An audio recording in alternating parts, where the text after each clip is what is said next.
Yes or no? It doesn't matter.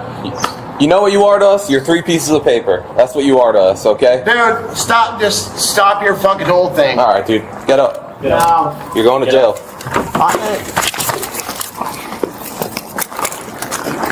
I'm not really resisting anything.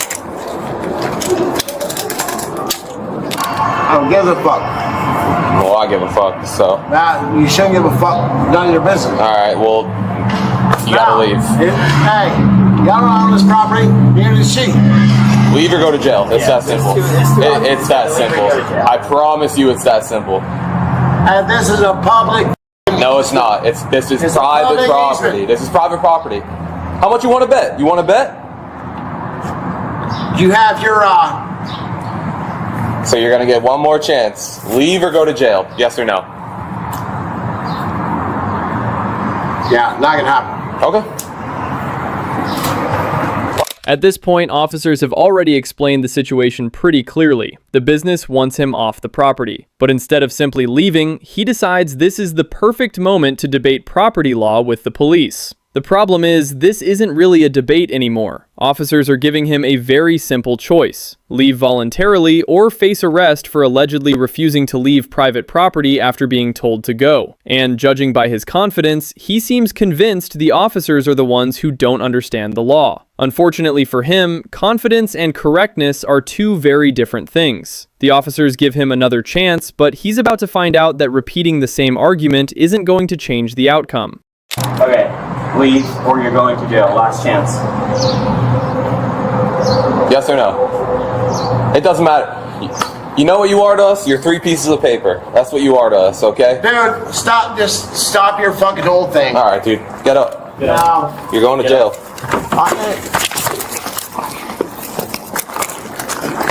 I'm not really resisting anything. This is like a public place. No, it's not. It's private property. No, it's not. It's not. This whole plaza is private. This is the moment where the situation finally crosses the line from an argument into an arrest. Officers have already given him multiple opportunities to leave, and according to their explanation, that's all they wanted from the beginning. But instead of taking the easy exit, he continues challenging them and insisting that the property isn't private. At this point, the officers aren't interested in going back and forth anymore. They've made their request, they've given him warnings, and now they're moving forward with the arrest. What started as a simple request to leave has turned into handcuffs, all because he apparently couldn't bring himself to take about 30 seconds and walk away. Not exactly the ending he was negotiating for. The landlord does. And guess what he says I could do? Guess what? Let me tell you something. Guess what he says I could do? He You says don't I know can, your laws as well as you think you I can kick do. anybody off this property I want to, okay? Oh, you just lost your qualified immunity. Did I? What's your? Yeah, you did. Did I? What's your fucking badge number? You want to know something? I don't need to tell you. So. Yeah, you do. No, I don't. Yes, you do. You want to bet? So I'm not going to tell you. I have nothing on me, man. Gotta make sure you don't have any weapons. No, I don't have no weapons. I don't know. Let's see. Yep.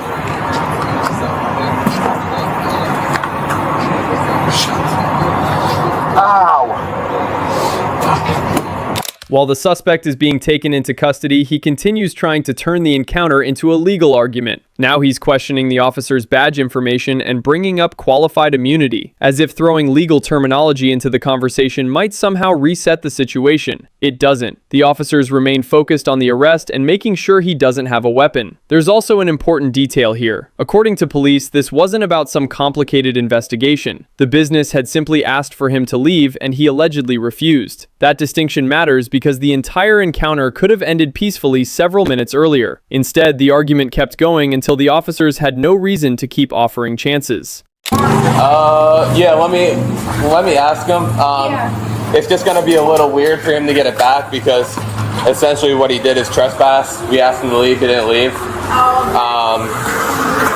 That's what you guys wanted, right? That's what you guys called about. I just wanted him to move along. Yeah, that's what we asked him. I really wanted him to do. And he said no, I'm not doing that. So he goes to jail then. So I do know where he lives. He does have a place to live. Yeah, he stays with. It's not a good situation, but because he'll be trespassed from this entire plaza. Because then it's like, oh, and then he won't be able to come back and get it. Let me just get one. Now the officers are speaking with the people who originally called them, and the reason for the arrest became much clearer. According to the officers, the business wanted the man gone. They asked him to leave, and he refused. That's what led to the trespassing situation. There's also a practical problem now. His bicycle is still sitting at the property. Since he's being removed from the entire plaza, officers have to figure out what happens to it. They don't want him coming back just to retrieve his bike, especially after this encounter. So they're considering whether someone can take it back to where he lives instead. It's a surprisingly complicated ending to something that began with one very simple request. Just leave the property. Can we take it back to your house? Are you okay if we bring it back to the place and pop it some free? Can I just like fucking go and That's what we asked you to do originally. Yeah. That's all we wanted. We weren't going to trespass you. We weren't going to do absolutely nothing but just ask you to leave. That's I the only. didn't do anything. I literally did nothing. Well, I didn't do anything. We told you the business didn't want you there. When you started, That's not our fucking business. that it's public property. When we told you that it's not, it's the laundromat. I'm sorry. Sorry. Now you got to figure out what we're doing with the boat. So, Yeah, can you take it back to Pop Some Free, replace the Pop Some? you can. Would you prefer that? Because if not, it's going to go to the PD. You're going to have to pick it up. Can I just fucking go? No. Can I just... So would you rather us take it to the police department, or are we okay with bringing it to your place? We're done. Yeah. what, take the place? Yeah. Do you have where it is? Or? Yeah, do you have your backup cuffs on you? Because I don't want to do it. I'm not. Yeah. Last time I put a bike with these cuffs, dude, these cuffs broke. Because like I said, he's going to be trespassed from this entire plaza. So if he comes back again, then he goes to jail. We asked him hopefully just. he's smart enough to Yeah, we asked him just to leave. We were like, dude, just all they want is you to leave. We weren't going to trespass him, do nothing. But Because even when I asked him to move along, he's like, fuck you. He's like, call you who you gotta call. And I'm like, that's just who he is. That's just his. dude, I'm like, all I asked you to do was just move here. Yeah, None of this had to happen. All you had to do was just move along. Exactly. But Alright. With the arrest handled, officers are now trying to solve the bike problem without creating another one. Since the man is being trespassed from the plaza, simply leaving him to come back later isn't really an option. The officers discuss taking the bicycle to his residence instead of sending it to the police department. They also explain that he has now been warned about returning to the property. If he comes back after being formally trespassed, officers say that could lead to another arrest. And the frustrating part for them is that none of this was supposed to happen. They say they originally approached him simply asking him to move along. One small decision could have ended the entire encounter. Instead, we're now discussing handcuffs, transportation, a bicycle, and where exactly that bicycle is going. I really just wanted him to move along. Just like, no. that's all we wanted to. We just, Literally, we were like pleading with him, like, don't do this. The last thing we want to do on a Sunday, right, is come pick somebody up when when it could have just been, hey, dude, just leave, and that's all we asked him to do. But right when we walk up, same stuff. When we walk up. Like open the door here, and I'm like, and he's like, cool, call whoever you got. I'm like, oh god, let's not do this. Let's just go. Let's just go. Are you leaving, Co? In a second, yeah. Why, you need some help, or? No, I got it on there. Do you need anything else from me? No, you're good. Alright. Appreciate it. I just hope that lady's home, because it's like, where should I leave it then if she's not home? I mean, she should be. I just leave it right outside, right? Yeah. I mean, he usually leaves it outside anyway. Yeah. Like by the front door. Yeah. After everything is finally settled, the officers make one thing very clear. They didn't come looking for an arrest. According to them, they simply wanted the man to leave when the business requested it. But once he refused and continued arguing, the situation kept escalating until there wasn't much left for officers to do. Now they're preparing to take his bicycle to his residence, which is almost comically more complicated than the original request ever needed to be. The officers even have to figure out whether someone will be home to receive it. And that's really the strange part of this entire encounter. All of this started with a request that could have been handled by simply walking away. Instead, a few minutes of arguing turned into an arrest, a trespass warning, and police delivering a bicycle. All right, we're not playing this game. No, he got hit. He got Get out of the vehicle now. Get out of the vehicle now. Get out of the vehicle now. Get out of the vehicle now. Get out of the vehicle right now. Let me try to put me here because I'm not getting out. You're under arrest now. He's talking about under arrest. Let me go. I'm finna get out. Let me go. Get I'll out. kick you in your face, but let me go. How's it going, Deputy Apple with the Palm Beach County Sheriff's Office? Need your driver's license, registration, proof of insurance, please. Hey. Yeah, Hello? I did. Ma'am, Dollar General. I need you to get off the phone. No. We just came from school. I just really got from school. Ma'am, I'm going to tell you one more time. Get off the phone. My mama called me. It doesn't care. It doesn't matter. He's not talking. No. 77 miles an hour on a 35 is unacceptable. So I need driver's license, registration, proof of insurance, please.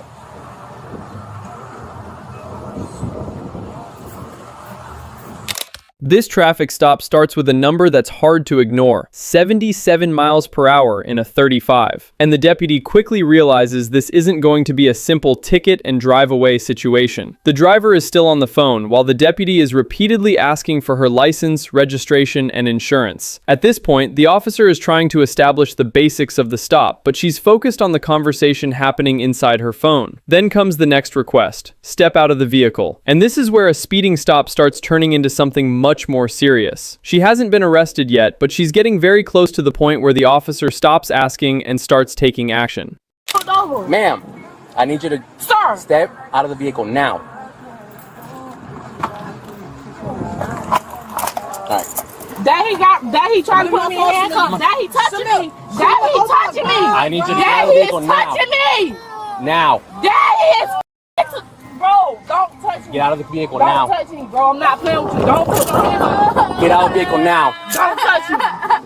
Right now, as of right now, you're under arrest for resisting. So come on. I'm not under. You touching you are. me. Stop Yes, you touching are. me. Why you touching me? Under I can get out. Don't touch No, me. you're under arrest already. He touching me. Why he trying to get me out this car? He touching me. All right, we're not playing this game. No, he got hit. He got Get out of the vehicle now. Trying to kill me. Get out of the vehicle Y'all now. Like this shit moving the car. Get out of the vehicle now. Hey, shut the fuck up. Get out of the vehicle. The situation has now completely changed. According to the deputy, she has repeatedly ignored instructions and she's still refusing to exit the vehicle. From her perspective, she's simply sitting in the car and talking to her family. But from the officer's perspective, the repeated refusal is becoming the main issue. Then she starts telling her father that the deputy is touching her, while officers continue ordering her out. Within seconds, the deputy tells her she's under arrest for resisting, and that's when the entire stop erupts. What began with speeding has now turned into a physical struggle, with additional deputies being called in to help. The easy way out of this situation disappeared several commands ago. We're not playing this game. What you touching me for? Turn around. Turn around. Now. You're under arrest, for real. I'm not playing this game. I'm not playing this game. He's touching me. Be still. Hey, Touching me. be still. Calm down. Be still. Be still. Be still. Be still. Calm down. Hey, listen. Stop resisting. Stop resisting. Why you stop resisting? Wait a minute. Just stop resisting.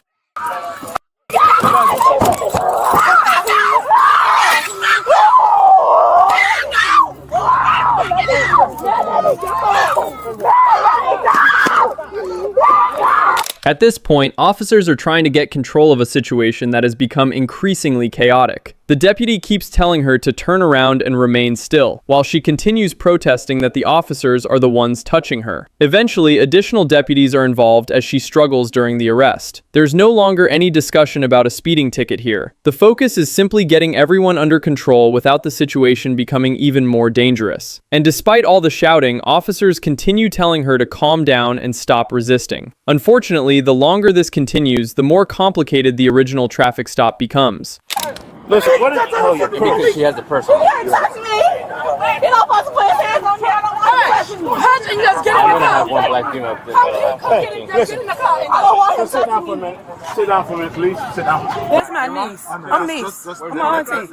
Let us secure this, then we're gonna talk. Just get You making things worse. Please sit in the car. Sit down. all y'all.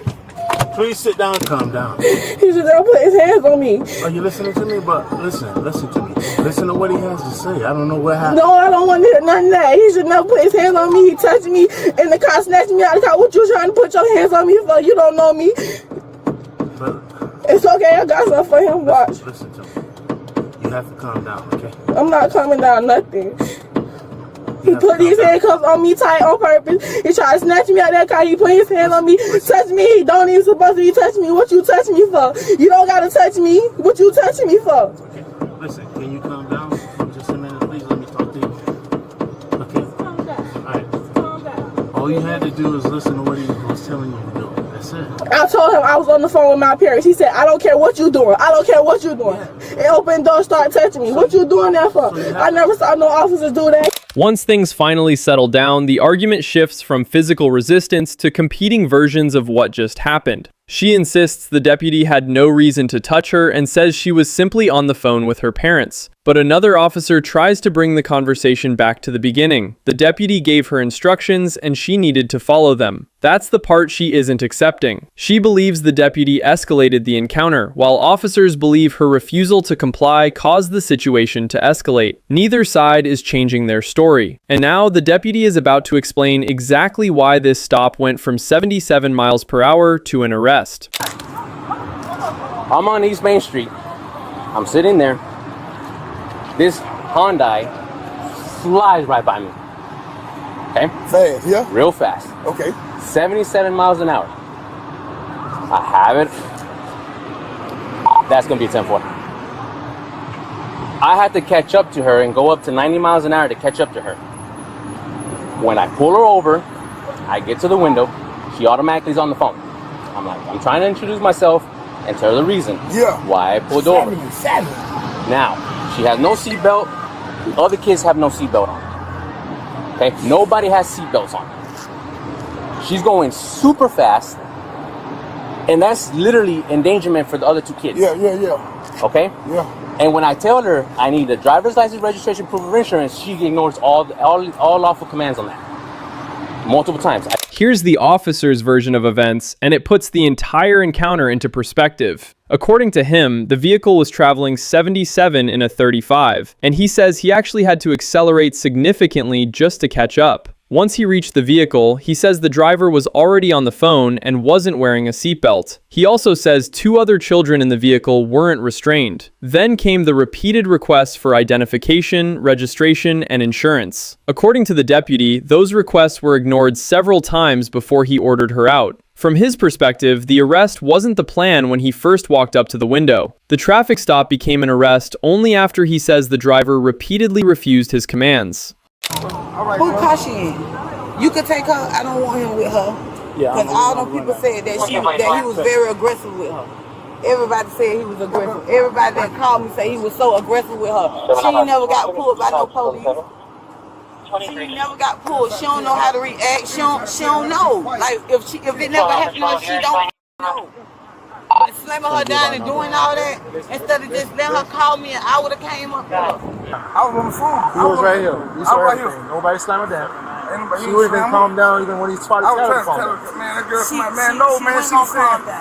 That's a problem. She needs medication. So that's a problem. She's going. Now her family is getting involved, and they're clearly unhappy with how the arrest unfolded. They believe the deputy was too aggressive and that she didn't understand how serious the situation had become. The family explains that she had never been pulled over before and may not have known how to respond. Officers, however, aren't describing this as a misunderstanding alone. They point to the repeated requests for identification and the decision to remain in the vehicle. This is where both sides are looking at the same few minutes and seeing completely different stories. The family sees an inexperienced 18-year-old overwhelmed by the encounter. The officers see someone who was repeatedly refusing commands during a traffic stop, and neither version makes the original 77-mile-per-hour decision look particularly good. Explain something to you. 77 miles an hour. I understand. On a 35. 2 other kids under the age of 12, and the other one was how old? The one my baby's 6, and yeah, she only picked them up from school. I understand that. Look at me. But listen, I was bruised up, laying down. They're saying she's in. They're saying she's got. She's in a car. She just said that she doesn't have a driver's license. She went. She took the class. Like she's in the process. Me. She too. Like she done took all the steps. She just got to do the driver step. Okay, all right. So she got to do the driver step. You came back with Miss. Came back with the valid. She has a license. I got my license. Yeah. The only reason I ain't drive because I'm bruised up. Like I can't drive. Which I understand that. So I told her to go get my kids, but she dead ass wrong for driving 77. Like not belted. Wrong. All 3 kids not belted. Please.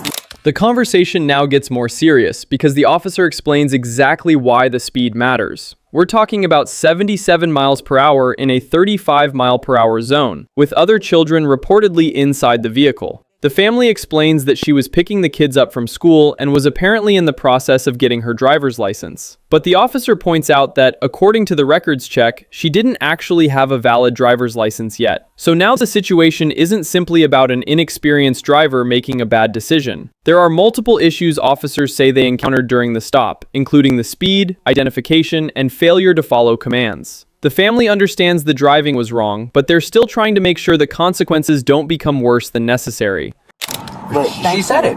She threatened me, so that could be a felony charge right there. Please, but I'm not gonna do that. Don't do her like that. She's still gonna go to jail for the resisting. You could take her to jail because she needs to take accountability. Because if your 2 other babies get into an accident because of her reckless driving, when she's trying to get her driver's license, there's no justification for going 77 miles. 33. I had to go up to 90 miles an hour to catch up to her. What's her excuse? She can't have now. Not with that. And your baby's in the back. You know how many babies under the age of 8 I've seen on traffic homicides? Too many. Too many. But I'm sorry she disrespected you, but I'm gonna handle that. Listen. And what her bond gonna be? It's gonna be...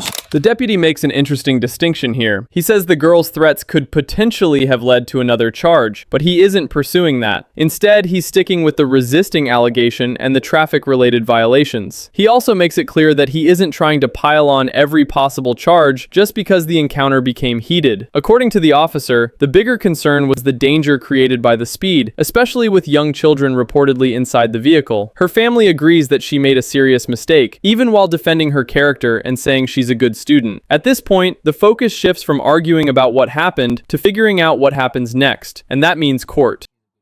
Well, they say you gotta stay all night. You go to court in the morning.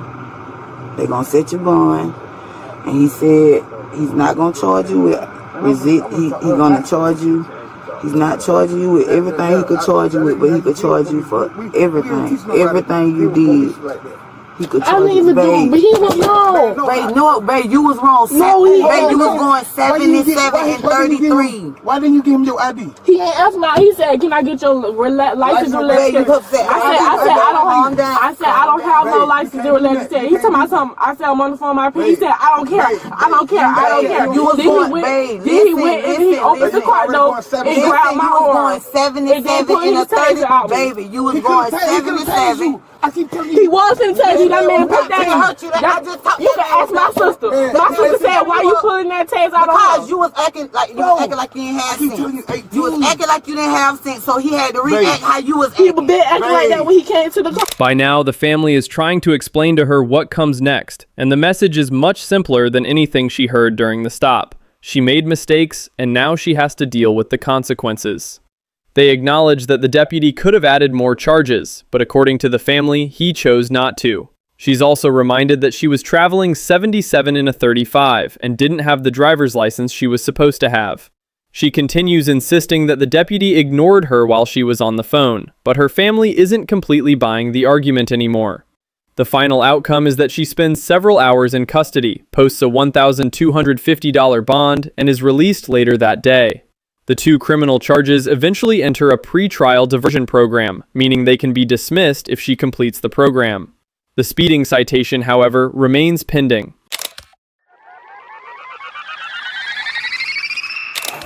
What did I do? Come on, bud. What did I do? Hop out here.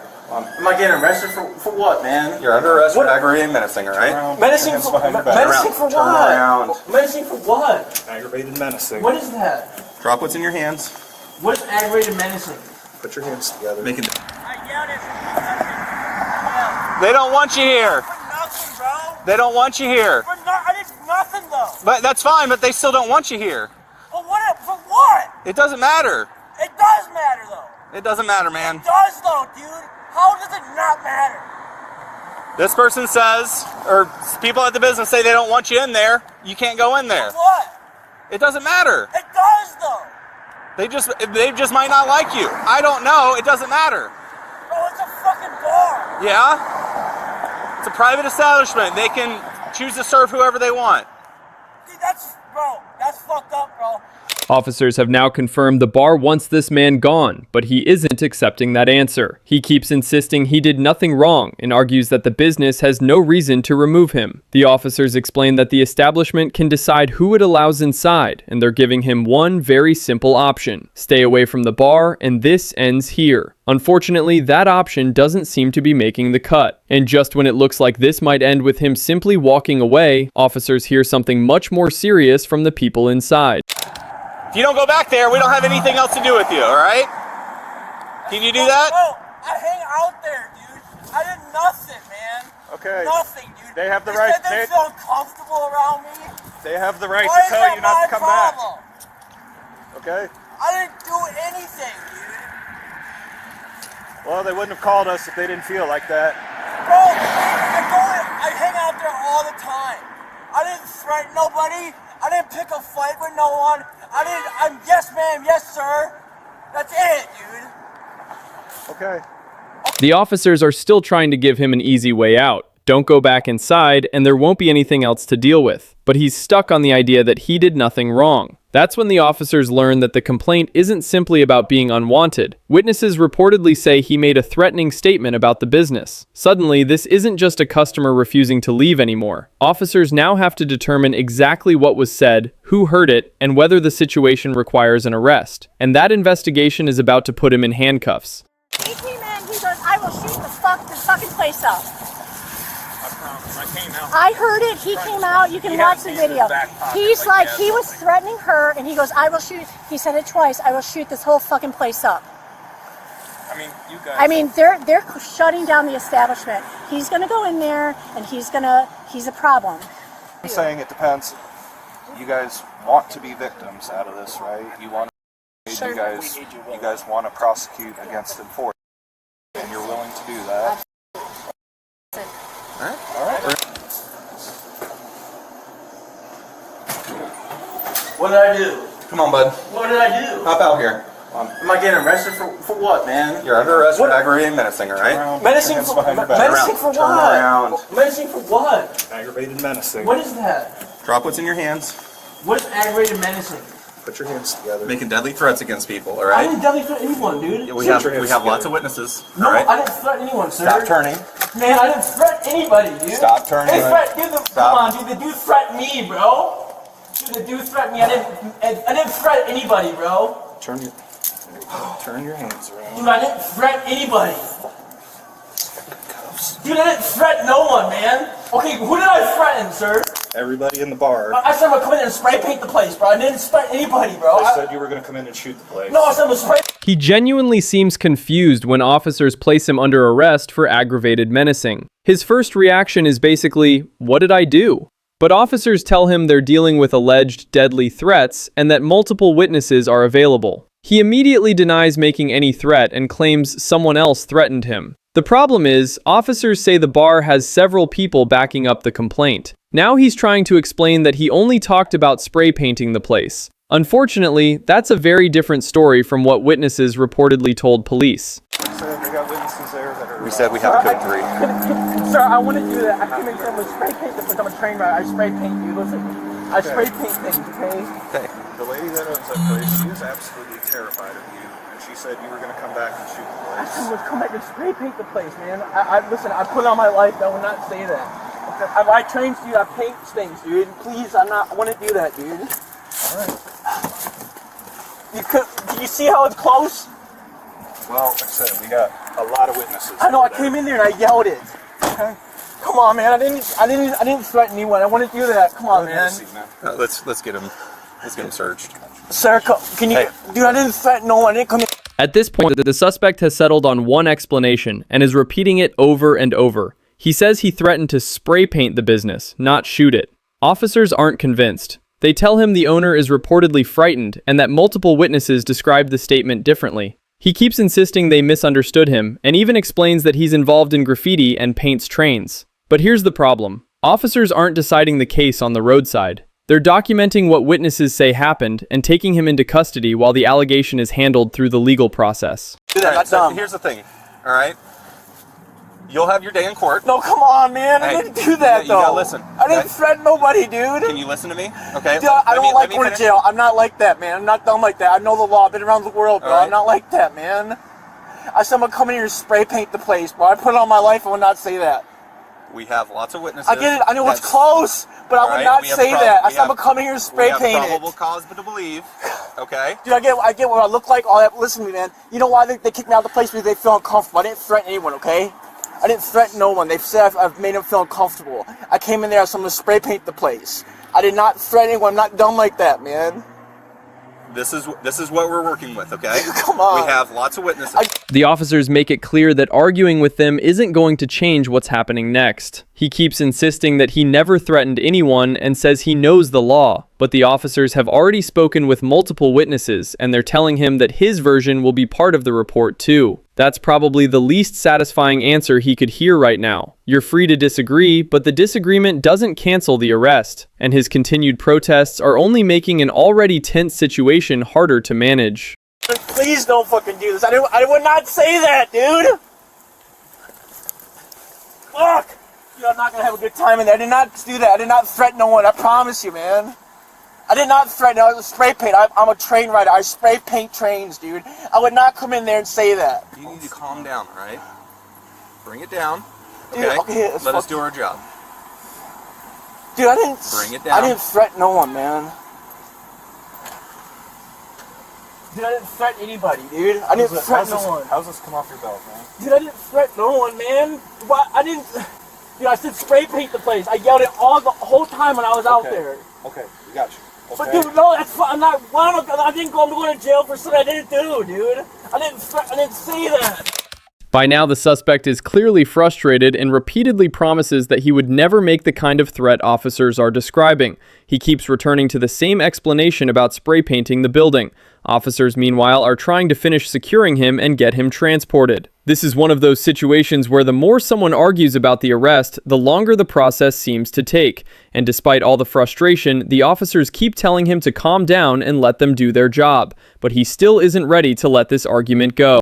Alright, go ahead. Dude, that's fucked up. Right. I didn't do anything wrong, man. What is this, a fucking felony? Aggravating anything is a misdemeanor of the first degree. Dude, I didn't do anything wrong. I didn't threaten nobody, man. We have witnesses saying... Dude, I came in there, someone spray paint the whole place, bro. We had 4 separate people come up to us before while I was talking to you that said, we are terrified of what that person pointing to you said. I said I'm gonna come in here and spray paint the whole place. Okay? They heard shoot up the place. You don't see how that sounds a little similar? No. What? No. He's now sitting in custody and still can't believe he's being arrested. He keeps repeating that he didn't do anything wrong and questions how the alleged threat could possibly rise to the level officers are describing. The officers explain that they have multiple witnesses who independently reported being frightened by what they heard. His response remains the same. He says he only threatened to spray paint the place. Whether the witnesses heard something different is now a matter for the investigation and court process. But one thing is already clear. This encounter is far beyond the simple disturbance call officers originally expected. Fuck, man, I didn't do anything wrong, bro. I didn't do anything wrong, dude. Okay. I didn't threaten nobody, bro. You will have your day in court. Fuck! Dude, fuck. I didn't do anything wrong, man. I didn't threaten nobody.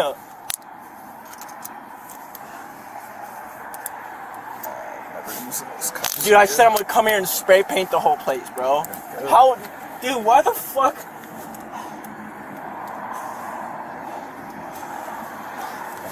Oh, dude, I didn't do anything wrong, man.